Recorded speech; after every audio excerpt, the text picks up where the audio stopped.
Oh, hello. I didn't see you there. I was just reading about the laws of thermodynamics. Gotta be able to do the work, am I right? That's a joke. It's a joke. The laws of thermodynamics, the ability to do work. Anyways, simply put, the laws of thermodynamics are what drive our universe. They define energy and its transformation from one form to another. But they don't just define things like temperature and energy. They define our existence, our very thoughts, and they give us insight as to why anything happens at all. In this video, we'll delve into these laws, their current applications in modern energy, as well as the future implications of the laws of thermodynamics for humanity. I'm Sean Sullivan, and this is Going with the Flow.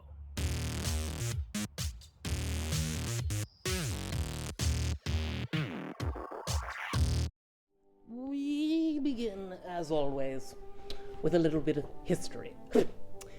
As far as we know, the laws of thermodynamics have existed, well, forever. But it's not until recently, that being the last few hundred years, that the laws themselves have been defined.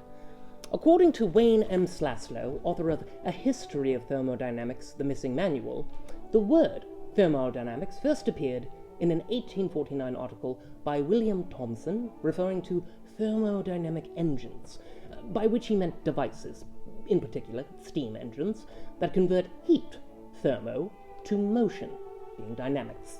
From 1866, when he was knighted, he was Sir William Thomson. Not until 1892, on becoming Baron of Largs, was he known as Lord Kelvin. Sound familiar? It should.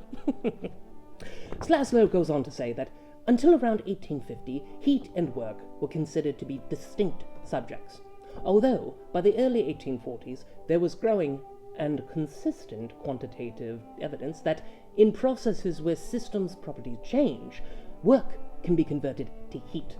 Moreover, it was further proposed that some combination of the two was conserved, meaning that energy can transform from one form to another, but it cannot be created or destroyed. If this all seems a bit foggy to you, fear not. It will make much more sense as the video progresses. Cheerio. All right. I know what you're thinking. Sean, baby girl, sweetie pie, we get it. There are some laws to thermodynamics, but what exactly are the laws? In total, there are 4 laws to thermodynamics, along with the concept of free energy, the availability of work.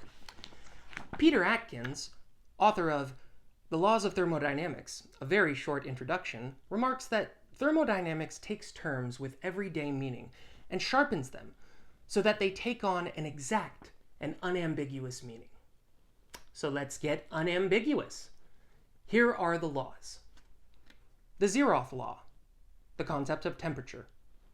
The first law, the conservation of energy. The second law, the increase in entropy.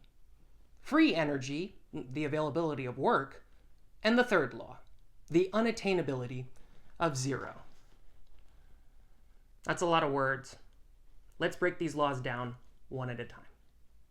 The zeroth law of thermodynamics states that if 2 bodies are in thermal equilibrium with a third, then they are also in thermal equilibrium with each other. A great example of this is the thermostat in your home.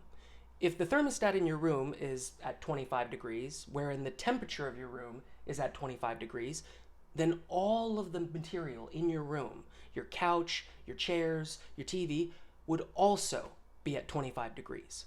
And this is the concept of thermal equilibrium. The first law of thermodynamics states that energy can neither be created or destroyed. It can only be changed in form. A great example of this would be an ice cube, as you can see in my hand. The ice cube is in a frozen state, or a solid state. But as the temperature of my hand melts the ice cube, it goes from a solid state to a liquid. The ice cube is changing in form. It's not being destroyed. It's not being created. It's simply changing. The second law of thermodynamics states that in a closed system, the entropy, being a measurement of randomness or disorderedness, will either increase or remain constant, but it will never decrease. A great way to visualize this is with a coffee cup. If I smash this coffee cup against the floor, it will increase in entropy. If I leave it alone, it will remain constant, but it will never decrease in entropy, meaning that it will never be more ordered or structured than it already is. What's interesting is that if I smash the coffee cup and it breaks into a bunch of pieces, I can't reverse that reaction. I can't unbreak the coffee cup. And this is the concept of non-reversible reactions. In our universe, some reactions are reversible, but some are not. And this is why the second law of thermodynamics is so important. If you'll excuse me, I'm going to go grab a cup of joe. The next law of thermodynamics isn't the law at all, but rather a concept derived from the first and second laws. Free energy, the availability to do work, often referred to as Gibbs free energy, is the amount of energy in a system, or rather the portion, that's available to do work. Take this flashlight, for instance. Inside of this flashlight, there are charged batteries. Those batteries store chemical energy. That's the free energy. That energy can be converted into electrical energy, which then powers the flashlight and creates light, which is going to be really important for the dramatic effect of the final law. The third law of thermodynamics states that the entropy of a perfect crystal approaches zero as its temperature approaches. Absolute zero. Okay, that's enough of that. So what does that mean? Well, absolute zero is a theoretical temperature, also known as 0 Kelvin, or negative 273.15 degrees Celsius. This is the point at which all molecular motion ceases. Essentially, there's no disorder, zero entropy. However, it's important to understand that this is a theoretical concept, as you'll always have some disorder in a system. You can never actually reach zero entropy. I'd like to leave you with a quote from Wasim M. Haddad, author of Thermodynamics, the Unique Universal Science. Haddad eloquently quotes that the theory of classical thermodynamics and its laws have become one of the most firmly established scientific achievements ever accomplished. Now that we've discussed the laws of thermodynamics and their definitions, it's time to see thermodynamics in action.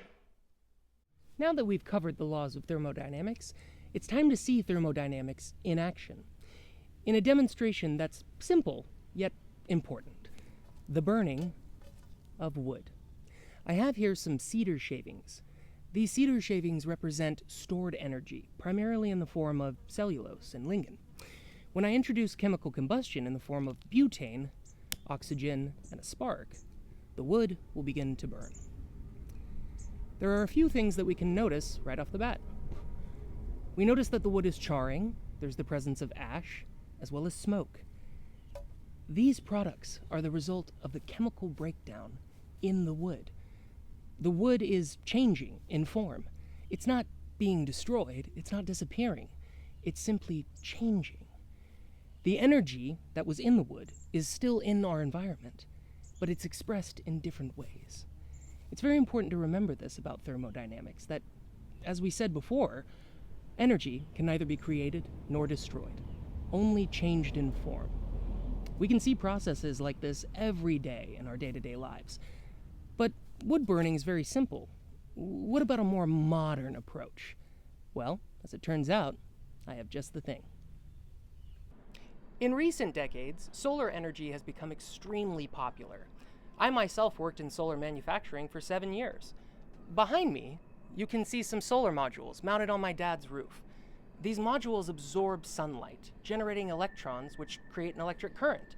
This current can power anything from TVs to toasters to lamps.